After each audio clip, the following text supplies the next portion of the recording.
I want to finish up today with another young lady. Can I tell them how old you are? No. She wants me to. This beautiful young lady is 73 years old. Best looking 73-year-old. God, I hope I look that good when I'm 73. She came to me. Brad, calm down. She came to me the other evening and said she wanted to speak briefly because she'd done a little genealogy work on her family. And I want to say, in light of what we've heard this week Hillary Clinton say about her genealogy and a few other things, it was very inspirational what she had to say. So we invited her to come. She's going to be our last speaker. Nancy Kintner has been involved with us from the beginning, really. I think you were here probably the first time we did this, and been always very supportive. And she's one of these people who will, if you say we need to put stamps on, lick envelopes, put on labels, she's there. So we're very appreciative of her help and support. Nancy Kintner. Woo! Thank you very much. You know, in terms of eternity, I am really young, so I have that to go for me. And I have some good news for you. I'm not asking for your vote, and I'm not asking for money. But when I read some of these names, I want you to think of your own family. This is just one part of my family that I happen to have information on. Hans Graf came from Switzerland in 1696, and in 1733 he laid out roads between Lancaster and Philadelphia. Benjamin Landis lived in Switzerland, and he came prior to 1720, and he was a preacher here in the Mennonist denomination.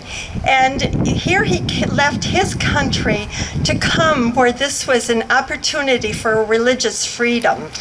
Jacob Alder came to America from Germany on the ship the Beulah, and he qualified as a citizen in Philadelphia on September 10th, 1753.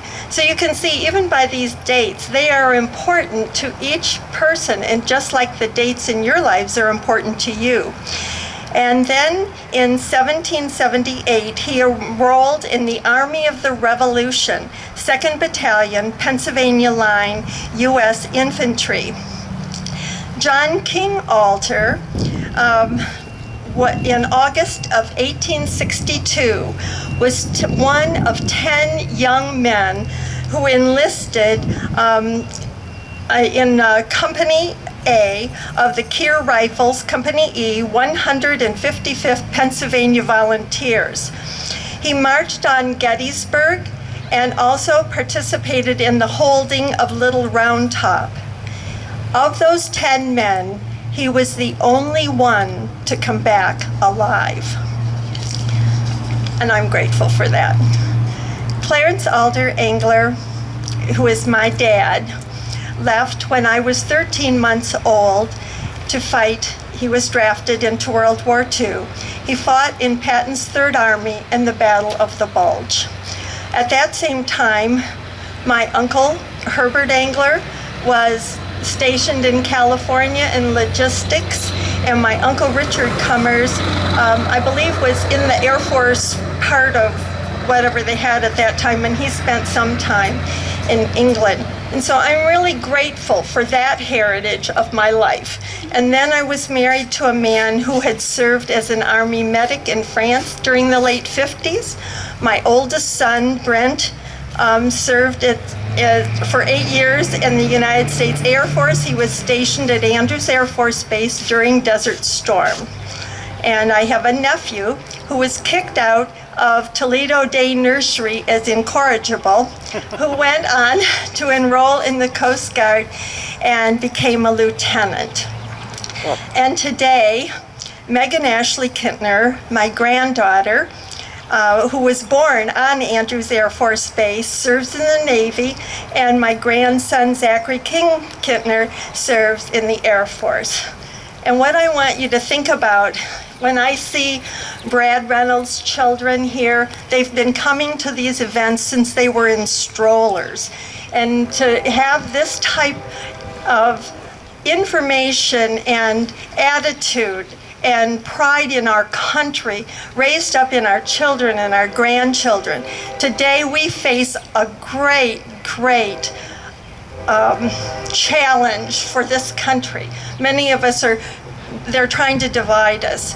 And so I'm going to challenge you, and I believe it was the way Janie Zahari challenged us one time when she reminded us that what our country was built on was biblical principles, and that today we need to seek God and ask Him to take us and open up doors for us so that we can keep our country the free, lovely country that I have loved from the time I was a little girl.